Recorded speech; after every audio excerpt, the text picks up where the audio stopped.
This is Tommy with your coach's notes for Friday, June 26th.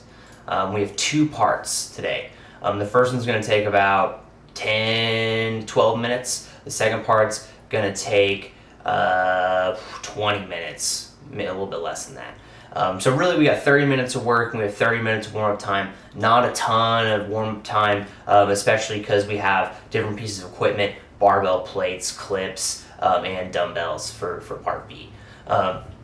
But talking about our whiteboard talk, really I'd emphasize two things. For part A, I'm going to talk about kind of the importance of pause cleans. So I have this definition here that's pretty good. The primary purpose of the pause clean is to reinforce a certain position or positions during the pull and strengthen the athlete to improve their ability to achieve those positions during the clean, or to reinforce the movement into or between certain positions. I ripped that quote from Catalyst, but I thought it was good, and I think it touches on the purpose of these and why we do them. The pause clean high pull, you're going to be hitting that full extension, even elbows high and outside, and then we have the pause power clean, just hitting that pause power clean 2 seconds below the knee, just like you are in the high pull, and then we just have one straight power clean. My expectation is for someone to hit the high pull, reset, hit the pause power clean, reset, and then hit the power clean, all within that 90-second period.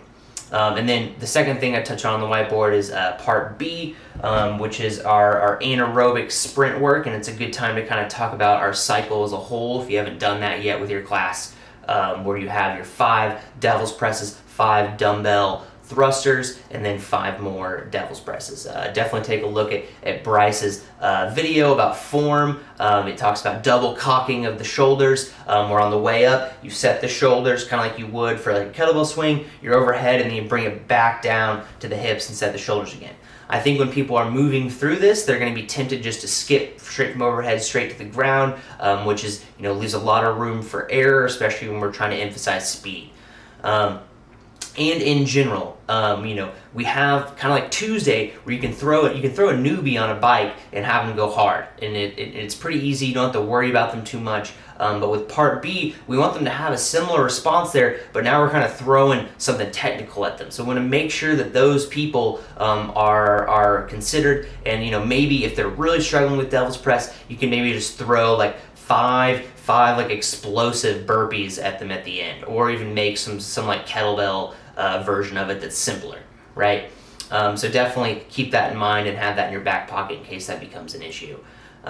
Besides that, we have that 30 minutes of work, 30 minutes of rest. For my warm-up, I'm gonna briefly touch on those two topics, the main thing for part A, main thing for part B, and then I'm just gonna do a little quick something to get their heart rate up real quick, maybe some like partner burpee, lateral burpee game or something to get their heart rate up a little bit, and then I'm going to spend most of the time just kind of working on that barbell work, maybe some stretching around the barbell really quickly, and then just hit a lot of like position work, right, and use that as my warm-up, maybe a lot of planking in there, like that type of stuff.